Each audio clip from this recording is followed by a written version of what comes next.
मेरे दोस्तों, मेरे प्रिय मित्रों, मेरे चैनल ज़ीशान जौनपुर पर आपका एक बार फिर स्वागत है, वेलकम है। आज मैं फिर एक बहुत ही खूबसूरत मौजू, एक बहुत ही खूबसूरत सब्जेक्ट के साथ आपकी खिदमत में पेश हो रहा हूँ। आज का ये मौजू है मोहम्मद सल्लल्लाहु अलैहि वसल्लम की यौम पैदाइश और जौनपुर में उसके मनाने की तारीख़, उसका इतिहास। जबकि पूरी दुनिया को मालूम है कि मोहम्मद सल्लल्लाहु अलैहि वसल्लम 571 ईस्वी में अरब के मक्का शहर में पैदा हुए, तशरीफ़ लाए। आपको उस वक्त पूरी दुनिया अमीन यानी कि ईमानदार कहती थी, और जब आप 40 साल की उम्र को पहुँचे तो उन पर कुरान का अवतरण हुआ, कुरान नाजिल हुआ। लोगों को भ्रांतियां हैं, लोगों को ये गलतफहमी है कि कुरान की तसनीफ़, कुरान को मोहम्मद सल्लल्लाहु अलैहि वसल्लम ने लिखा है, जबकि ऐसा नहीं है। क्योंकि मोहम्मद सल्लल्लाहु अलैहि वसल्लम को न तो किसी उस्ताद ने, न किसी शिक्षक ने शिक्षा दी थी, आपको पढ़ना लिखना नहीं आता था। और मोहम्मद सल्लल्लाहु अलैहि वसल्लम का जो सबसे बड़ा चमत्कार और जो सबसे बड़ा मोजज़ा है, जो सबसे बड़ा मिरेकल्स है, वो कुरान मजीद है। कुरान मजीद आज हम जिस दुनिया में जी रहे हैं, आज का ये बुद्धिजीवी मनुष्य, आज का ये इंसान क्या ये कबूल करेगा कि एक धार्मिक पुस्तक जो ये दावा करती है कि इसे दुनिया के इंसानों ने नहीं बल्कि ईश्वर ने अवतरित किया है, ईश्वर ने भेजा है। क्योंकि आज की जिस दुनिया में हम जी रहे हैं, वहाँ तर्क यानी प्रमाण, दलाइल और विज्ञान को तरजीह दी जाती है, उसको प्रेफरेंस दिया जाता है। क्या कुरान आज के आधुनिक विज्ञान, मॉडर्न साइंस से तालमेल रखता है? जबकि कुरान साइंस की किताब नहीं बल्कि निशानियों की किताब है, और इसके अंदर तकरीबन 6666 आयतें मौजूद हैं, जिसमें से 1200 आयतें ऐसी हैं जिसमें साइंस की और इस दुनिया की तख्लीक, इंसान की तख्लीक और यहाँ पे होने वाले घटनाओं का ज़िक्र है। द बिग बैंग थ्योरी, जो कि इंसानों को तकरीबन 100-150 साल पहले मालूम हुई, और कुरान में सूरह अंबिया में ये 1400 साल पहले। ये ज़मीन चपटी नहीं बल्कि अंडे की शक्ल में है, ये भी कुरान के अंदर सूरह लुकमान, सूरह ज़मर और सूरह नज़आत में लिखा हुआ है।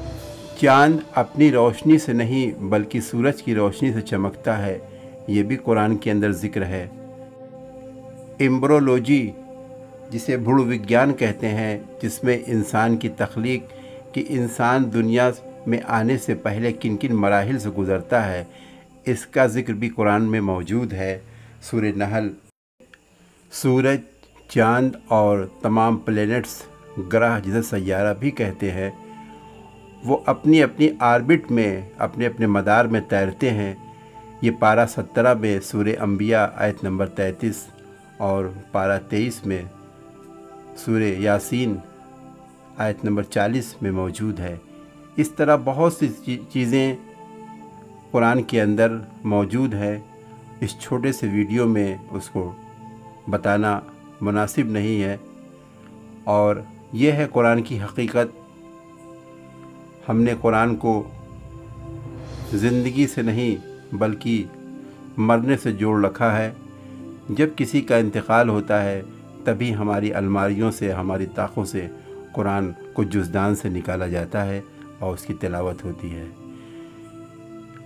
जबकि कुरान की तिलावत तो करना ही चाहिए, और उसके साथ उसे समझकर اس کا ادھین کرنا چاہیے، کیونکہ بڑے بڑے عالموں نے، بڑے بڑے اسکالرس نے اس کی تفسیر بھی لکھی ہے اور اس کی بہت خوبصورت معنی بھی لکھے ہیں۔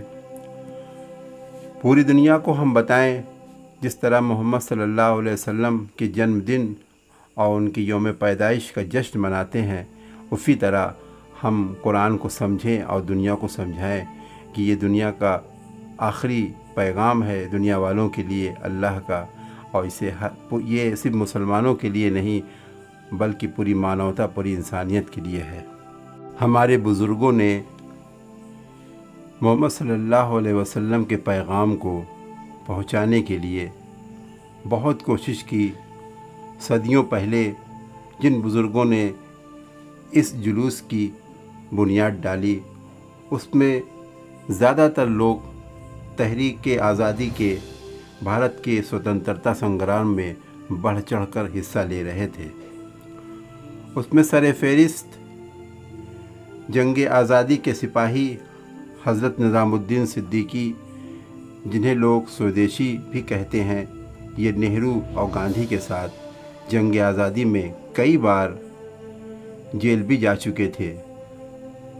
حضرت مولانا علی حسن قدوائی، مولوی حامد حسن صاحب، مولانا عبد الباطن رحمۃ اللہ علیہ، مولانا عبد القائم عبد القدوس فرنگی محلی، مولانا عبد الحامد، مولانا ایوب صدیقی، حاجی حافظ زکریا، الحاج حکیم منظور انصاری، الحاج عبد الواحد ایڈووکیٹ، جناب ڈاکٹر اسد عزیز صاحب، عزیز ربانی صاحب، عبدالرب انصاری صاحب، محمود الحسن، حضرت مولانا علی اعلیٰ فاروقی، مولانا داؤد قاسمی وغیرہ نے اس میں بہت بڑھ چڑھ کے حصہ لیا تھا۔ ان حضرات نے، ان لوگوں نے حضرت محمد صلی اللہ علیہ وسلم کی شکچھا کے پرچار پرسار کے ساتھ عوام میں ملک کی آزادی میں بھاگ لینے کے لیے بھی پریرت کیا تھا۔ ایسا کرنا وہ لوگ اپنا سب سے بڑا فرض سمجھتے تھے۔ یوم النبی، وہ مدح صحابہ کے جلوس، وہ جلسے سے بھارت میں انگریزوں کے سامراج کو ختم کرنے میں بڑی مدد ملی تھی۔ ہر یگ اور ہر دور میں نگیٹو وچاردھارا کے لوگ رہے ہیں، انہوں نے ہمیشہ مہان لوگوں پر آچھیپ لگائے ہیں، الزام لگائے ہیں اور ان کی شخصیت کو دھومل کرنے کی کوشش کی ہے، اور بھولے بھالے لوگ ان کی باتوں میں آ کر اپنے راستے سے بھٹکنے لگے تھے۔ بزرگوں نے اسے محسوس کیا اور سمجھا۔ قرآن اور نبی کی صحیح تعلیم سے لوگوں کو آگاہ کرنے کے لیے جلسوں، میلادوں اور اجتماع کو سنگٹھت طریقے سے شروع کیا گیا۔ میلاد اور جلسے کے ساتھ سب سے پہلے گورنمنٹ کالج کے کچھ بچوں نے قدوائی پارک سے ایک چھوٹا سا جلوس نکالا اور اسے چہارسو تک لے جاتے تھے، پھر اسے قدوائی پارک پر لا کے ختم کر دیا کرتے تھے۔ مولوی علی حسن قدوائی صاحب کو جب اس جلوس کو دیکھا تو ان کے ذہن میں یہ بات گھر کر گئی کہ اس جلوس کی بہت زیادہ افادیت ہے، اس سے بہت سے فائدے اٹھائے جا سکتے ہیں، اسے قرآن اور حدیث کی صحیح تعلیم کی تبلیغ کے ذریعہ بنایا جا سکتا ہے۔ اس کے بعد انہوں نے اس جلوس کی تربیت شروع کر دی اور اسے اب شاہی عیدگاہ سے دھیرے دھیرے شروع کیا گیا، اور وہاں سے یہ جلوس انجمنوں کے ساتھ اور فن سپاہ گیری کے اکھاڑوں کے ساتھ خرامہ خرامہ چلتا ہوا اٹالہ مسجد میں پہنچ کر جلسے کی شکل میں تبدیل ہو جایا کرتا تھا۔ پورے بھارت میں اس وقت خلافت آندولن چل رہا تھا۔ ہندوستان کے مسلمانوں کے سامنے کئی محاذ پر لڑائی تھی، ایک طرف خلافت آندولن، دوسری طرف ہندوستان کی جنگ آزادی کی لڑائی، اور تیسرے جو بدعقیدہ لوگ تھے वो भोले भाले लोगों को भड़का कर उनकी आस्था को ठेस पहुंचा रहे थे और उनको रास्ते से विचलित कर रहे थे। महात्मा गांधी भी खिलाफत आंदोलन में मुसलमानों के साथ थे, जिससे मुसलमानों का जोश व खरोश बहुत ज़्यादा था। उन्होंने इस सीरतुन्नबी के जुलूस की शुरुआत तकरीबन 1922-23 के दरमियान शुरू की, जो आज तक कायम और दायम है। आज भी जुलूस उसी शान व शौकत के साथ निकाला जा रहा है, जिसमें एक कमेटी होती है जो पूरे जुलूस का नेतृत्व, उसकी क़यादत करती है, और उसका एक सदर, सेक्रेटरी और तमाम उनके मेंबर 1 साल के लिए मुंतखब किए जाते हैं, चुने जाते हैं। मगर जब जुलूस की शुरुआत हुई तो उस वक्त सीरत कमेटी नाम की कोई चीज़ नहीं थी।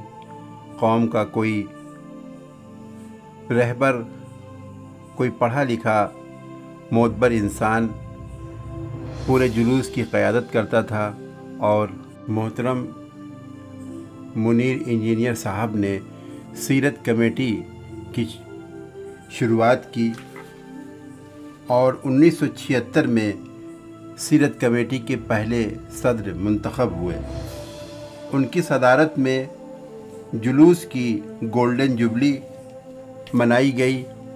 उस मौके पर शहर को दुल्हन की तरह सजाया गया।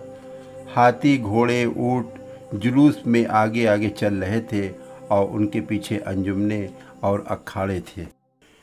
इसी गोल्डन जुबली के मौके पर यौमुन नबी जलसे के प्रचार और प्रसार के लिए हैंडबिल को जहाज़ से गिराया गया था, जिसकी वजह से जुलूस की शोहरत बहुत दूर दूर तक पहुंच गई थी। उस साल दूसरे ज़िले से बहुत से लोग इस तारीख़ी जुलूस को देखने के लिए आए थे।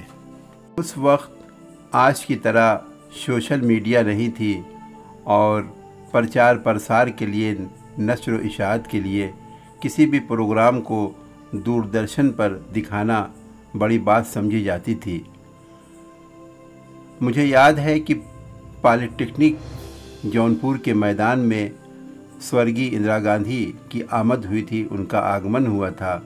उस वक्त वो हिंदुस्तान की प्रधानमंत्री थी और उस वक्त मैं बहुत छोटा था, मगर मेरी याददाश्त, मेरी स्मृति में ये बात महफूज है कि मेरे वालिद मोहतरम जनाब मोहम्मद मोनिस खान साहब, जो कि सीरत कमेटी के तकरीबन 2 बार सदर मुंतखब हुए थे, और साथ में हरदिल अज़ीज़ MLA जनाब अफ़ज़ाल भाई भी थे, और जनाब अरशद भाई जो कि मुनीर इंजीनियर साहब के साहबजादे थे, वो भी मौजूद थे। मेरे वालिद साहब ने एक लेटर जो है इंदिरा गांधी को दिया और कहा कि जौनपुर शहर में मोहम्मद सल्लल्लाहु अलैहि वसल्लम का जन्मदिन बहुत ही हर्ष और उल्लास के साथ मनाया जाता है। यहाँ की जनता चाहती है कि इसे दूरदर्शन पे दिखाया जाए, नश्र किया जाए। मुझे याद है कि इंदिरा गांधी ने उस लेटर को दोबारा डाइस पे ले जाकर पढ़ा और कहा कि इस साल मोहम्मद सल्लल्लाहु अलैहि वसल्लम के जुलूस को दूरदर्शन पे नश्र किया जाएगा, और अरशद भाई ने उसे अपने टेप रिकॉर्डर में टेप भी किया था। और मैं बहुत छोटा था, मेरे वालिद मोहतरम ने मुझे एक हार दिया था इंदिरा गांधी जी को पहनाने के लिए। मैं उनके ख़त तक नहीं पहुंच पा रहा था, उन्होंने मेरे हाथ से हार को लेकर मुझे को पहना दिया और मेरे गाल पे थपकी दी थी। वो सारी बातें आज याद आती हैं। हमारे बुज़ुर्गों ने बहुत पहले ही ये महसूस कर लिया था कि जौनपुर में कौमी यकजहती का एक जलसा होना चाहिए। उसी साल कौमी यकजहती के जलसे की शुरुआत कोतवाली के सामने हुई, जिसमें हिंदू, मुसलमान, सिख, ईसाई और तमाम संगठनों के ज़िम्मेदार और तमाम पार्टियों के रहनुमा शरीक हुए थे, और उन्होंने मोहम्मद सल्लल्लाहु अलैहि वसल्लम की शान में बहुत सी बातें कही थीं। इससे एक मोहब्बत का और सद्भावना का और एकता का पैगाम पूरी दुनिया में फैला था। आज भी वो सिलसिला जारी है। आज भी हर साल कौमी यकजहती का प्रोग्राम यौमुन नबी के जुलूस से पहले होता है और तमाम हर मज़हब मिल्लत के लोग, तमाम हिंदू, मुसलमान, सिख, ईसाई और यहाँ के नेता और संगठन के लोग शामिल होते हैं और एक बहुत ही खूबसूरत माहौल, एक बहुत ही खूबसूरत मंज़र बनता है। और उसके बाद ईदगाह शाही से जुलूस की शुरुआत होती है और पूरे रात भर ये जुलूस मोहब्बत का और एकता का और मोहम्मद सल्लल्लाहु अलैहि वसल्लम की शान में नात व मनक़बत और क़साइद पढ़े जाते हैं। इसी के साथ मुझे अब इजाज़त दीजिए। इंशाअल्लाह बहुत जल्द किसी खूबसूरत वीडियो में मुलाकात होगी और आपसे दरख्वास्त है कि हमारे चैनल ज़ीशान जौनपुर व्लॉग को सब्सक्राइब कीजिए, लाइक कीजिए और शेयर कीजिए ताकि हौसला अफजाई हो। हिंदुस्तान ज़िंदाबाद।